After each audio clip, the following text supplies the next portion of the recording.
మన మటన్ పాయా చేస్తే పక్కింటోళ్ళు కూడా పరిగెత్తి వచ్చేయాలండి, అంత వాసన వస్తుందండి, అంతే టేస్ట్ కూడా ఉంటుందండి. మటన్ పాయ కూడా చాలా మెత్తగా సాఫ్ట్గా ఉడికిందండి. హాయ్ ఫ్రెండ్స్, విరాజిత హోమ్ చెఫ్కి స్వాగతం సుస్వాగతం. ఈరోజు మనము మటన్ కాళ్ళ పాయ చేస్తున్నామండి. అలాగే దాని కాంబినేషన్గా ఇడ్లీ పెడుతున్నామండి. ఈ పాయ కాంబినేషన్గా రాయలసీమ సంగటి చేసుకోవచ్చు, రైస్ చేసుకోవచ్చు, చపాతీ చేసుకోవచ్చు, పొరోటా చేసుకోవచ్చు, అలానే దోశ చేసుకోవచ్చు. ఇన్ని కాంబినేషన్లకి ఈ పాయ అనేది సూపర్ కాంబినేషన్ అండి. ఇంకెందుకు ఆలస్యం, మాట్లాడుతూ ఆటలాడుతూ చూసేద్దాం రండి. ఈ వీడియో పూర్తిగా చూడండి. ఈ వీడియో కనుక నచ్చినట్లయితే లైక్ చేయండి, అలానే హైప్ చేయండి.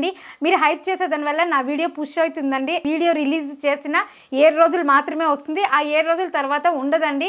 కాబట్టి మీరు ఆ లోపలే చూసినట్లయితే ఒక్క హైప్ చేయండి, అలానే లైక్ చేయండి. మటన్ పాయాకు కావాల్సిన పదార్థాలు చూద్దాం. మటన్ కాళ్ళు 4 తీసుకున్నామండి. ఇక్కడ ధనియాలు 2 స్పూన్లు, మిరియాలు 1/2 స్పూను, 4 లవంగాలు, కొద్దిగా చెక్క, 1 స్టార్ పువ్వు, కొద్దిగా కల్పాసి, అదే అండి రాతి పువ్వు, ఒక పెద్ద సైజు ఎర్రగడ్డ, ఒక పెద్ద సైజు తెల్లగడ్డ, 1 ఇంచు అల్లము, మీడియం సైజు టమాటా 1, కొద్దిగా పచ్చి కొబ్బరి, అలాగే కొద్దిగా కొత్తిమీర. ముందుగా ఈ గరం మసాలా పెట్టాం కదండి, దీన్ని వేయించుకునేద్దాము. మళ్ళీ మసాలా రుబ్బేటప్పుడు అందులో వేసి రుబ్బుకుంటే సరిపోతుందండి.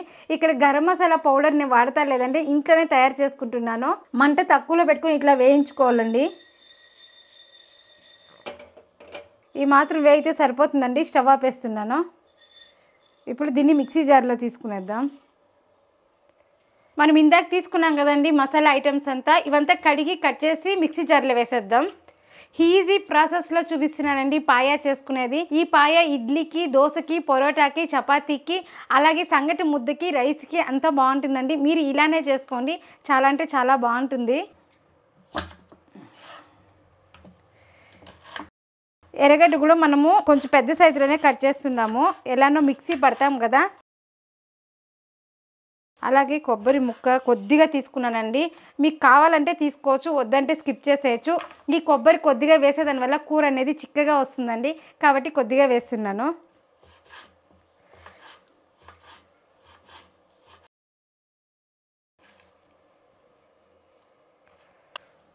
అల్లం కూడా కొంచెం చిన్న ముక్కలుగా కట్ చేసుకుందాము.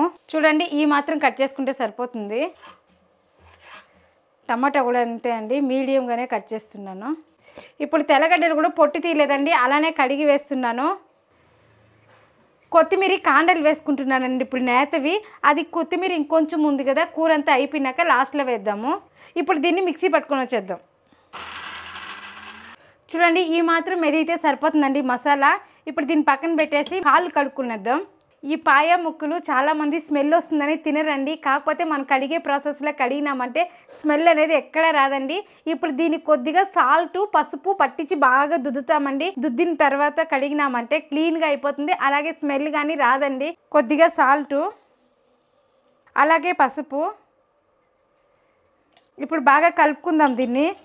ఒక్కొక్క ముక్కని బాగా చేతిలో ఇట్లా దుద్దుకోవాలండి. ఇట్లా దుద్దుకున్నామంటే ఈ నల్లగా ఉండేదంతా పోతుంది. ఫస్ట్ పసుపు బాగా పట్టిస్తాం, పసుపు ఉప్పు, మళ్ళీ కడుక్కుందాం.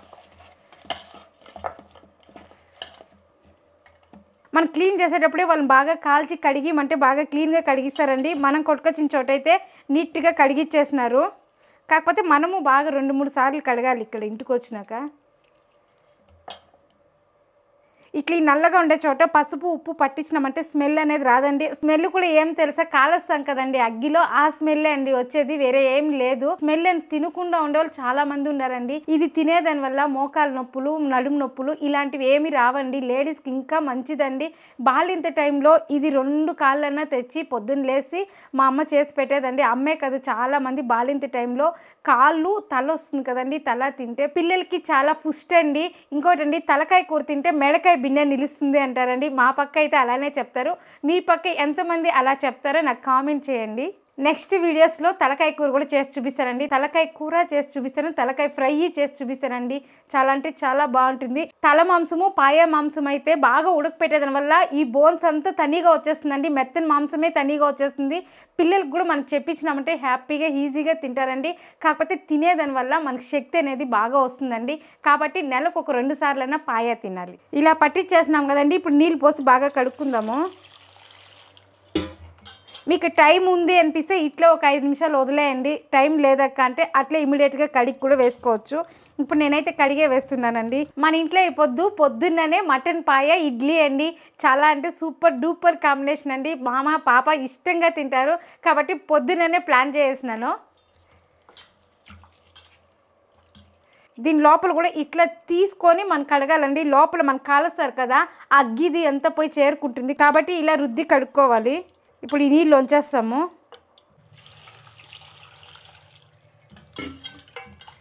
ఊర్లో అయితే మటన్ కోస్తారు కదండి, మేకపోతు కోసినప్పుడు నాన్న కాలు కంపల్సరీ తెస్తారండి. తెచ్చి మరి కట్టెల పొయ్యి ఉన్నిందండి. కట్టెల పొయ్యి ముందర కాల్చి కట్టి పెట్టేసేదండి. నానే కాల్ చేస్తారు, పొయ్యిలో కాల్ చేసి కట్టి పెట్టేసినారంటే అది ఎప్పుడంటే అప్పుడు అమ్మ పొద్దున్న ఇడ్లీ పెట్టినప్పుడు అంతా ఇట్లా షేర్వా చేసేది. లేదంటే మధ్యాహ్నం టైంలో సంగటి ముద్ద చేసి షేర్వా ఇలా కూర చేసిందంటే చాలా అంటే చాలా బాగుంటుందండి. ఆ రోజైతే నిజంగా చెప్తాను పండగే అండి మా ఇంట్లో, అంత బాగుంటుంది. బాగా ఇలా రెండోసారి కూడా ఇట్లా రుద్ది కడుక్కోవాలండి. మూడోసారి మన ఊరికే అలుచుకున్నా సరిపోతుంది. ఒక 5 నిమిషాలు టైం తీసుకున్నామంటే హ్యాపీగా రోజంతా తినచ్చండి. ఇప్పుడు ఈ నీళ్ళు వంచేద్దాము. మూడోసారి ఇలా నీళ్ళు పోసి పక్కన పెట్టేస్తామండి. మన మసాలా అంతా వేయించుకునేదాకా ఇలానే ఉన్ని. ముందుగా స్టవ్ అంటించుకొని కుక్కర్ పెట్టుకున్నామండి. ఇప్పుడు ఆయిల్ వేసుకుందాము. ఆయిల్ వేడెక్కింది. ఇప్పుడు ఇందాకే రుబ్బుకున్నాం కదా మసాలా వేసేద్దాం.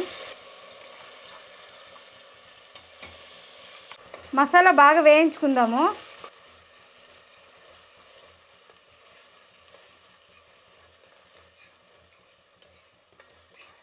ఈ మసాలా ఇప్పుడే బాగా వేయించాలండి.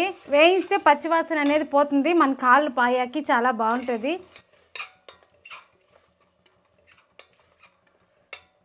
మసాలా బాగా వేగిందండి. ఇప్పుడు ముక్కలు వేసేద్దాము. ముక్కలు కూడా వేసి కొంచెం వేయించుకోవాలండి.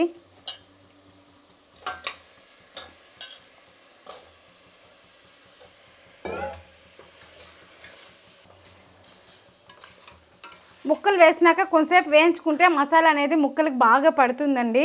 కొద్దిగా పసుపు, కొద్దిగా కల్లుప్పు, ఉప్పు చూసి వేసుకోండి. మన టిఫిన్ కదా, టిఫిన్ చేసేటుంటే తక్కువ వేయండి. అదే మన సంగటికి రైస్కి అయితే మీడియంగా వేసుకోండి. ఎందుకంటే ఇడ్లీకి దోశకి అలాగే చపాతీకి మనం కొద్దిగా ఉప్పు వేసి కలుపుతాం కదండి, కాబట్టి కొంచెం తక్కువ వేసుకోండి. ఇలా మసాలా అనేది బాగా పట్టాలండి ముక్కకి. కొంచెంసేపు వేయించామంటే బాగా పడుతుంది. ఇప్పుడు బాగా వేగిందండి, ముక్కకు కూడా బాగా పట్టింది. ఇప్పుడు కారం వేసుకుందాము. కారం ఇక్కడ 1 స్పూన్ వేస్తున్నాను.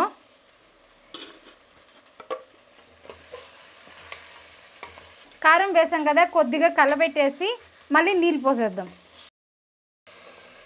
నీళ్ళు కొంచెం ఎక్కువే పెట్టుకోవాలండి. ఎందుకంటే మనం దీన్ని విజిల్ కూడా ఎక్కువ పెట్టాలి. పాయ అనేది ఎలా ఉడకాలంటే ఎముకలు ఇంకా మెత్తని కూర బయట వచ్చేయాలండి, అలా ఉడకాలి. అప్పుడే బాగుంటుంది పాయ.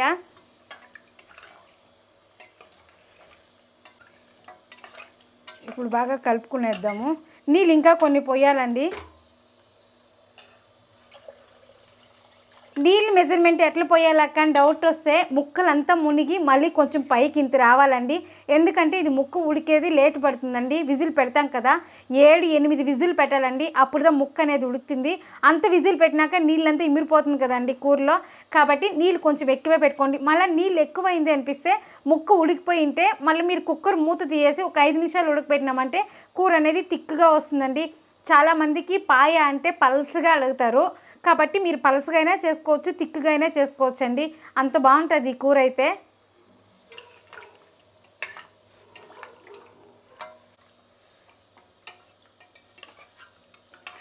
ఇప్పుడు మనం ఈ స్టేజ్లో ఉప్పు కారం చూసుకొని కూడా వేసుకోవచ్చండి. కాకపోతే కారం మన ఇంట్లోనే చేసుకునేది కాబట్టి నాకు బాగా తెలుసండి, అందుకే నేను 1 స్పూన్ వేసాను. ఈ కారం వీడియో కావాలంటే మన వెజ్ ఛానల్లో ఉంది, వెళ్ళి చూడండి. కూరలు అన్నీ వేసినట్లండి. ఈ కూర అనేది బాగా ఉడికినప్పుడు కుక్కర్ మూత పెట్టాలి.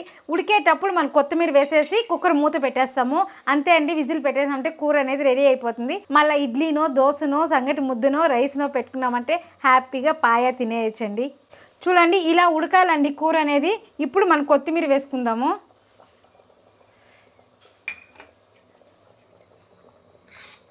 ఇప్పుడు కుక్కర్ మూత పెట్టేద్దాము. ఇప్పుడు మనకి 7-8 విజిల్లు వచ్చిందంటే కన్నా పాయ అనేది మెత్తగా స్పాంజ్ లాగా ఉడుకుతుందండి. ఇప్పుడు ఆ లోపల మనం ఇడ్లీకి పెట్టుకునేద్దాం. నేను ఇడ్లీకి రాత్రి కొట్టించుకొచ్చినానండి పిండి. బాగా పులిసింది చూడండి పిండి అనేది. ఇట్లా పొంగాలండి పిండి. పాప ఏం చేసింది, రాత్రి కలబెట్టేసి గరిట అట్లే పెట్టేసిందండి. ఇప్పుడు దీన్ని బాగా కలుపుకుందాము. ఇప్పుడు ఈ ఇడ్లీ పిండి కూడా అండి మనం స్టోర్ చేసుకోవాలంటే ఇప్పుడు ఇలా కలిపినాం కదా, ఉప్పు వేయకూడదు, సోడా వేయకూడదు. అలానే ఒక గిన్నెలో తోడు పెట్టేసినామంటే ఫ్రిడ్జ్లో 2 రోజులు నిలువ ఉంటుందండి. 2 రోజుల పైన పెట్టుకోవద్దండి. ఎందుకంటే మనకి ఇప్పుడు మిక్సీ ఉంది, గ్రైండర్ ఉంది, మిషన్లు ఉన్నాయి, అన్నీ ఉన్నాయి కదండి. అలాంటప్పుడు మనము ఒక 2 రోజులకు 3 రోజులకి ఇడ్లీ పిండి ఖాళీ చేసినామంటే మళ్ళీ ఫ్రెష్గా వేసుకోవచ్చు. నేనైతే అలానే వేస్తానండి. కాకపోతే చాలామంది వారం దినాలు 10 దినాలు పెట్టుకుంటారండి. నాకు అట్లా ఇష్టమయ్యలేదు. నిన్న వేసాను, రాత్రి కొట్టించుకొచ్చినాను. ఈరోజు ఇడ్లీ పెడతానండి. కుదిరితే రాత్రికి కూర నిందంటే దోశ వేయించేస్తానండి. మామూలుగా ఇట్లా నాన్ వెజ్ కూరలు లేకపోయినా కానీ చట్నీ సాంబార్ చేసినామంటే దోశ అట్లనేది తింటారండి నైట్ టైంలో మన ఇంట్లో. మిగిలితే మరుసటి రోజు పొద్దున్న చేయనండి, కొట్టేస్తాడు మామ 3 ఒత్తులు వేస్తావు అనేసి. కాబట్టి మరుసటి రోజు నైట్ పెట్టుకుంటానండి ఇడ్లీ వేడిగా. చాలా అంటే చాలా బాగుంటుంది. ఇప్పుడు ఈ పిండిని కలుపుకునేద్దాం. ఈ ఇడ్లీ మెజర్మెంట్ కావాలంటే నెక్స్ట్ టైం నేను వేసి చూపిస్తానండి. ఈ ఇడ్లీ కూడా ఒక విజిల్ వచ్చేసింది. స్మెల్ అయితే అదిరిపోతుందండి. ఈ ఇడ్లీ కూడా మెత్తగా మల్లెపూలాగా స్పాంజ్ లాగా వస్తుందండి. అలానే తెల్లగా కూడా వస్తుందండి ఇడ్లీ. ఇందులో కొద్దిగా వంట సోడా, అలాగే సాల్టు. ఇప్పుడు కొద్దిగా నీళ్ళు వేసుకోవాలండి, ఎక్కువ వేసుకోకూడదు. నీళ్ళు వేసుకొని ఇప్పుడు బాగా కలుపుకోవాలండి. ఆ సోడా అనేది బాగా కరిగిపోవాలండి. చూడండి ఇడ్లీకి ఈ మాత్రం తిక్కుగా ఉండాలండి. దోసకైతే ఇంకొంచెం నీళ్ళు వేసుకోవచ్చండి. నేనైతే దోశకు కానీ ఇదే మెజర్మెంట్లోనే వేస్తానండి. నేను ఇక్కడ ఇడ్లీ బట్ట పైన వేస్తున్నానండి. బట్ట పైన పెట్టేదాని వల్ల మనం ఆయిల్ పూసే పని ఉండదు.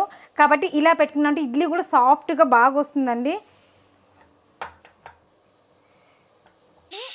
7 విజిల్లు వచ్చింది. స్టవ్ ఆపేద్దాం.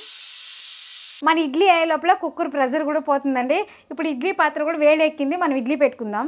మీకు దీంతో ఇడ్లీలు చిన్నగా కావాలా పెద్దగా కావాలో కూడా వేసుకోవచ్చండి. మనం బట్ట వేస్తాం కదండి, ఇట్లా ప్రెస్ చేసినామంటే పెద్ద ఇడ్లీలు వస్తాయి, కొంచెం పైకి వేసినామంటే చిన్న ఇడ్లీలు వస్తాయి.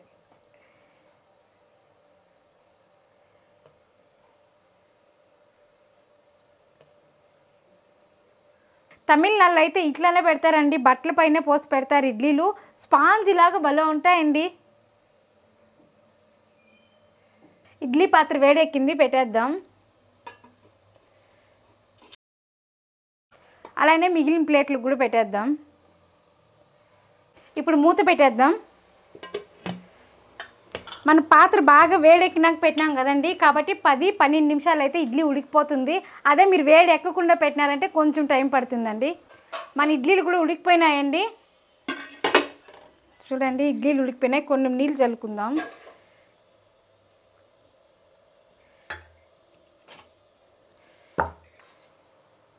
ఇడ్లీలు చూడండి ఎంత స్పాంజ్ లాగుందో. చూడండి స్పాంజ్ లాంటి ఇడ్లీ అండి.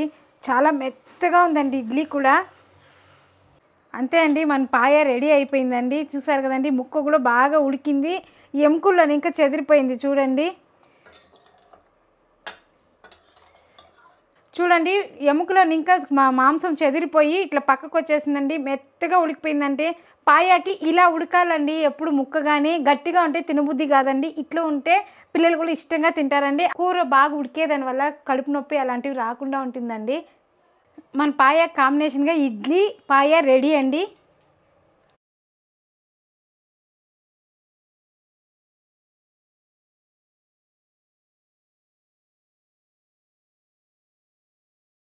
చూడండి మన పాయ ఇడ్లీ రెడీ అండి. వేడి వేడిగా ఉంది. ఇలా చేసుకొని తింటే మోకాలు నొప్పులు నడుము నొప్పి ఏమున్నా మాయమైపోతుందండి. అంత శక్తి అండి ఈ కాళ్ళ పాయ అనేది. మనం ఏం చేసినా ఫాస్ట్లోను టేస్ట్లోను క్వాలిటీలోను ఎందులోనూ రాజీ పడకూడదండి. ఎందులో రాజీ పడదు, మీరు రాజీ పడకండి. ఈ వీడియో కనుక నచ్చినట్లయితే మన ఛానల్లో చికెన్ షేర్వా ఉందండి, ఆ వీడియోని కూడా ఇక్కడ క్లిక్ చేసి చూడండి. ఇలాంటి మంచి మంచి నాన్ వెజ్ వీడియోలతో మళ్ళీ కలుద్దాం. బాయ్.